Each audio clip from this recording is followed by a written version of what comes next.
Bonjour à tous, bienvenue dans une toute nouvelle vidéo. Aujourd'hui c'est une nouvelle vidéo reportage.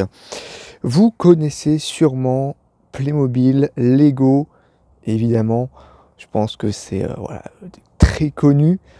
Tout le monde y joue ou y a déjà joué. Et justement, à Tergnier a été organisée la 3e édition d'une exposition Playmobil. Alors je m'y suis rendu, j'ai interviewé les créateurs et évidemment filmé leur création. Vous allez voir, ce sont de véritables artistes. Je vous laisse avec ce reportage. Bon visionnage. Yo, salut fils et garçons et autres. Je m'appelle le capitaine Jack Sparrow, chers amis. Regardez où je suis. À l'exposition des Playmobil de Tergnier. C'est ici dans le 02, dans l'Aisne. Et c'est jusqu'à dimanche, jour de grâce dimanche. Et donc tous les jours, de matin à 10h, il faut vous lever, et jusqu'à 18h. Bien, je compte sur vous les gars, et puis il y a des copains, il y a du rhum, il y a du Playmobil, il y a tout ce qui va bien. Et il y a même mon Rafio, il y a la Black Pearl. Il s'agit rien. A plus les gars. Venez quand vous voulez, c'est parti.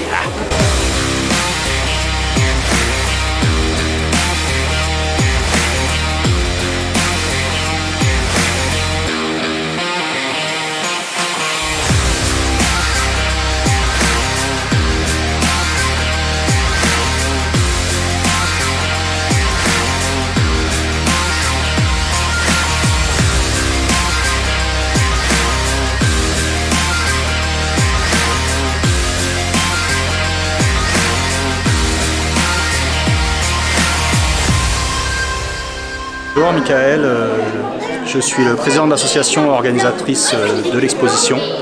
Donc c'est la 3e édition cette année, avec un petit trou forcément dû au Covid.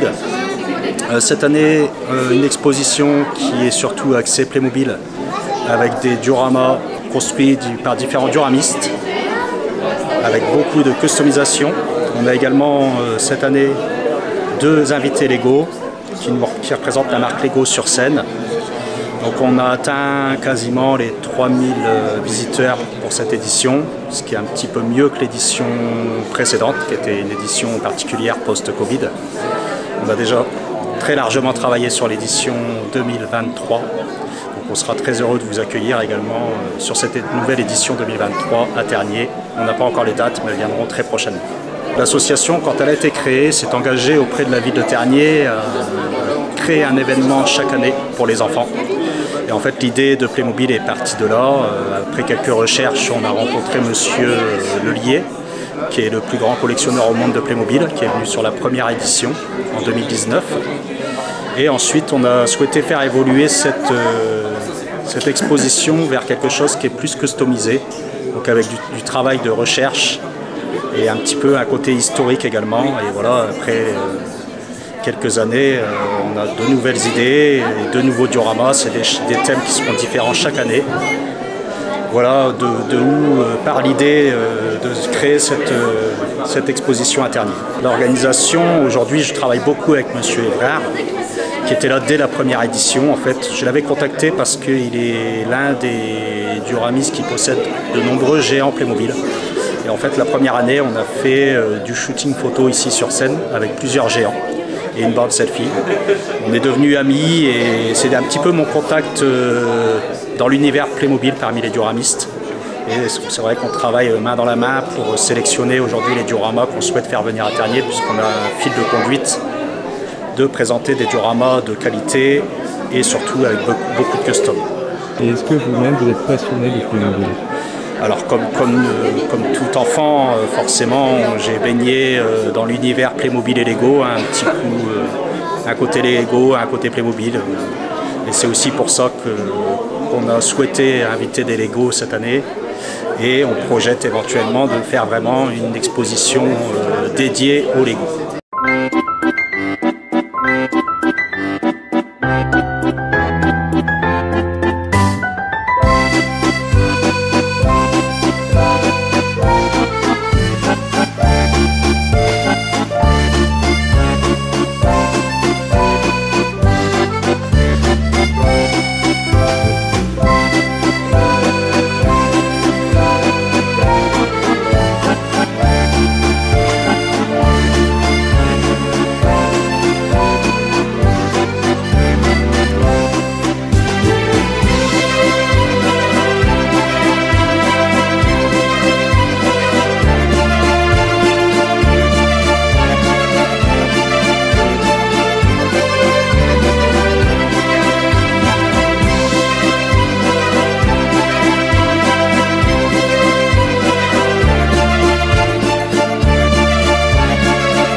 m'appelle David Domblot, j'ai 50 ans, je me trouve aujourd'hui à l'exposition de Playmobil de Ternier, dans l'Aisne, et nous présentons le diorama Paris 1900, qui se trouve juste derrière nous, qui est fait en collaboration avec un ami qui s'appelle Arnaud Lecomte, et qui est l'auteur de la Tour Eiffel, hein, donc en pièces à 100% Playmobil, qui ont été transformées et assemblées de cette sorte. Et on a créé une petite mise en scène donc avec l'école militaire qui se trouve effectivement au bout du Champ de Mars à Paris pour présenter la première version de la Tour Eiffel, puisque c'est la couleur d'origine avant qu'elle soit modernisée. D'accord. Et d'où vous est venue cette idée-là de faire ce diorama? De faire ce diorama, c'est moi ça fait quelques années déjà, ça fait 10 ans que je fais des dioramas Playmobil. Je suis passionné d'architecture surtout, hein, je travaille beaucoup les bâtiments en Playmobil, donc avec diverses pièces, aussi divers systèmes de fixation. Et étant donné que je suis passionné de bâtiments, je fais des villes. Et autant donc souvent j'aime bien une ville, un événement, une époque. Donc on a déjà fait Charleston, donc le début de la guerre de sécession. On a fait Port-Royal, hein, donc un diorama pirate. L'année dernière j'ai présenté ici Chicago en 1920 pendant la prohibition. Et là cette fois-ci en fait c'est par hasard, hein, Arnaud qui était une connaissance que j'avais connue sur le net à l'époque sur Facebook. Quand il s'est lancé dans sa construction de Tour Eiffel, j'ai trouvé ça extraordinaire. Et parce que moi-même j'y avais réfléchi sans avoir trouvé la solution technique. Et lui, il a vraiment eu l'idée géniale et j'ai trouvé cette réalisation extraordinaire. Et l'idée, moi, c'était de m'associer à lui afin de présenter une espèce de petit scénario autour de cette Tour Eiffel afin de la mettre en valeur. On a choisi donc, ce thème Paris 1900 afin de mettre en valeur la création de Arnaud.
Bonjour, Yann Jacquemin de Montpellier et je vous présente le circuit Formule 1. Si tu veux, je suis tombé dans l'automobile. Je suis fan de rallye depuis tout petit et donc j'ai fait un premier diorama qui est un rallye et puis du coup je suis resté dans l'automobile. Donc du coup je fais des rallyes, Formule 1, karting, j'ai fait des garages Porsche, voilà. Je suis dans le thème de l'automobile. Et ça représente combien d'heures de travail? Alors en heure, on ne peut pas évaluer, c'est 3 ans de travail. Ce diorama, c'est 3 ans de travail. Je n'ai pas travaillé que dessus, j'ai travaillé sur d'autres choses aussi. Donc voilà, c'est 3 ans de travail. Ce qui est compliqué, c'est la recherche. Alors moi, je travaillais beaucoup par rapport à la vue des visiteurs, du public. Je me mets moi en tant que public quand je vais dans des expositions. Donc j'aime regarder les dioramas et donc j'ai beaucoup travaillé pour que les visiteurs se régalent. Donc c'est pour ça que les routes sont à l'extérieur, que j'ai pas de tribune à l'extérieur pour pouvoir avoir la vue du circuit. D'accord. Ouais. Donc c'est vraiment, voilà, la recherche a été basée là-dessus. Est-ce que vous êtes inspiré? Est-ce que vous êtes inspiré d'une certaine course en particulier? Je ne me suis pas inspiré d'une course en particulier, je me suis juste inspiré des noms des pilotes avec les écuries en fait. J'ai voulu rester dans les années 90 de mon époque, hein. Donc c'est pour ça que j'ai Gerhard Berger, Arnaud Trulli, Alain Prost, Nigel Mansell, Ayrton Senna, voilà. Je suis parti avec des anciens pilotes, voilà. Voilà. Ça, je pense que de notre génération ça nous parle, hein. Les anciens ça parle. Hein. Vous entrez maintenant dans le monde du zoo. Le dioramiste et la dioramiste se sont rendus dans de vrais zoos où cela a été une grande source d'inspiration pour reproduire la vraie vie d'un zoo. Et il y a d'ailleurs beaucoup de très jolis détails et de très jolies scènes à retrouver dans ce diorama. Bravo pour cette création.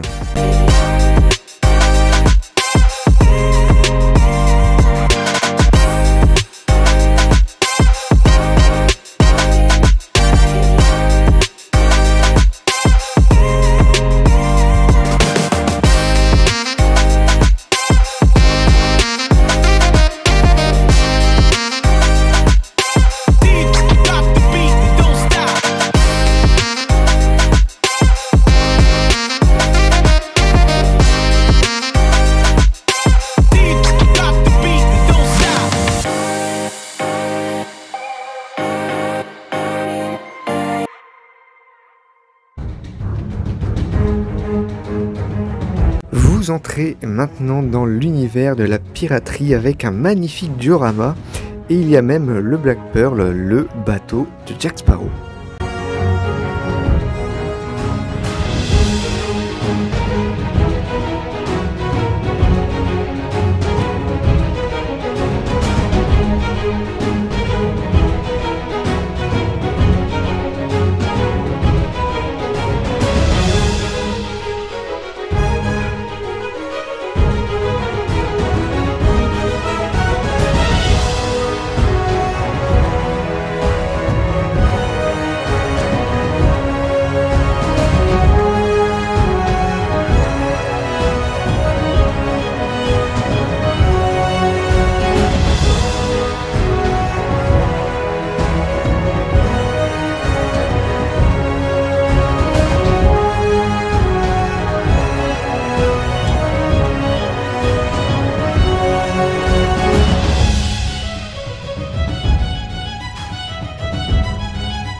Bonjour, moi c'est Hervé, j'ai 51 ans, je viens de l'agglomération lilloise. Je suis à Tergnier pour vous présenter ma forteresse médiévale, commencée il y a quelques années, avec comme fil conducteur l'idée étant de reproduire ce que moi j'imagine de la vie à l'intérieur d'un château. Donc ça s'est fait en plusieurs étapes. D'abord il y a eu les parois et après par la suite est venu l'intérieur. Vous estimez à combien le temps de montage? Alors c'est difficile parce que alors, je l'ai fait de mémoire sur 6 ans, en sachant qu'il y a eu des périodes, pendant 3 ans le château est resté qu'avec 2 murailles. Après tout s'est accéléré quand j'ai décidé de faire l'intérieur, on va dire sur 5 mois de temps où j'ai pu réaliser tout l'intérieur. Alors quand je dis 5 mois de temps, bien évidemment j'ai un métier, je ne fais pas que du Lego. Le Lego c'est un plaisir. Donc ça peut être sur 5 mois, ça peut représenter une trentaine de soirées. Même chose, parfois c'est 2 heures, parfois c'est 7 heures. Voilà. Donc c'est difficilement quantifiable de dire quand on met tout à bout, bout à bout, je saurais même pas le dire. Voilà. Et depuis quand est-ce que vous êtes passionné? Alors ça par contre je sais le dire. Le fautif il est là, c'est mon fils. On va pas dire le fautif, mais c'est grâce plutôt à lui. Donc à l'âge de 5 ans, il a commencé à jouer au Lego et moi je suis tombé dedans avec lui, voire même plus au début. Et donc ça fait 17 ans maintenant que je fais du Lego. Voilà. Quand moi j'étais petit, j'étais plutôt Playmobil. Et en fait j'ai découvert la brique Lego. Et alors au début plus en tant que collectionneur, mais plus parce que j'achetais des sets pour les enfants. Donc on les collectionnait, l'univers Star Wars. Et depuis 5 ans, on va dire exclusivement dans de la création.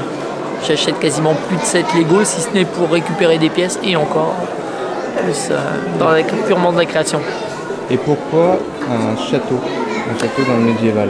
Pourquoi un château médiéval? Alors, tout ce qui touche à l'histoire, notamment cette période, le Moyen-Âge, mais aussi la piraterie, tout ça, c'est des thèmes qui m'intéressent. Alors, depuis tout temps, voilà, alors je me souviens quand j'étais plus jeune, c'était les châteaux Playmo, les pirates chez les Playmo, et voilà, c'est un univers que j'aime bien.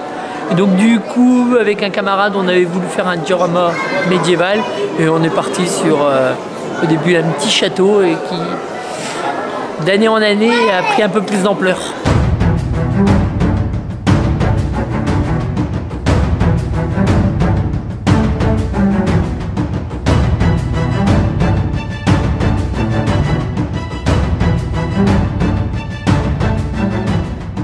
Moi je m'appelle Julie Etani, j'ai 21 ans, je suis étudiant en histoire et ça fait depuis l'âge de mes 5-6 ans que je fais du Lego. Donc mon père à l'époque qui m'avait acheté un petit set en brocante et depuis ça m'a jamais lâché. Voilà. Et donc qu'est-ce que vous êtes venu présenter? Alors je suis venu en tout présenter Plage du débarquement de Normandie. C'est mon projet principal en Lego. Ça me suit depuis 2014. Alors à l'époque j'ai fait ça, c'était une largeur comme ça, c'était assez rustre en termes de technique de construction. Donc juste des empilements de briques pour les bunkers, et à force voilà, c'est quelque chose que j'ai amélioré, que j'ai agrandi. En termes de construction, j'ai appris une nouvelle technique pour pouvoir faire plein de nouvelles formes de bunkers, les falaises, etc. Et ça donne ça aujourd'hui, donc un sacré ensemble qui est toujours en constante évolution et qui sera encore amené à évoluer avec le temps. Ça fait vraiment depuis assez longtemps que je suis passionné d'histoire en général. Voilà, maintenant je suis étudiant en histoire. Ça m'a toujours passionné depuis, je dirais, l'âge de 9-10 ans. Avec le temps, j'ai fini par me passionner. Vraiment m'intéresser de plus en plus à la Seconde Guerre mondiale et aux conflits de l'époque contemporaine. Et en fait, j'ai à un moment donné, je me suis dit, je suis fan de Lego, j'ai énormément d'intérêt pour la Seconde Guerre mondiale, donc autant faire un diorama là-dessus. Et je pense que c'est surtout le visionnage du film Il faut sauver le soldat Ryan qui m'a vraiment mis cette idée dans la tête de faire le débarquement de Normandie. Voilà pour ce reportage, j'espère qu'il vous aura plu. Franchement, ça fait du bien de voir des gens passionnés et passionnants. Et comme vous avez pu le constater, c'est assez impressionnant franchement. Et surtout d'avoir ça dans notre secteur. Mettre en valeur ce genre d'événement, c'est toujours un immense plaisir. D'ailleurs, je les remercie pour leur accueil et pour leur temps qu'ils m'ont accordé pour cette vidéo. Bien évidemment, je vous mets en description tous les liens pour aller retrouver les créateurs et créatrices de cette exposition. Voilà, tout est en description. Merci à tous d'avoir suivi cette vidéo. Nous, on se retrouve prochainement pour une nouvelle vidéo. Prenez soin de vous, c'était Mathéo. Ciao tout le monde.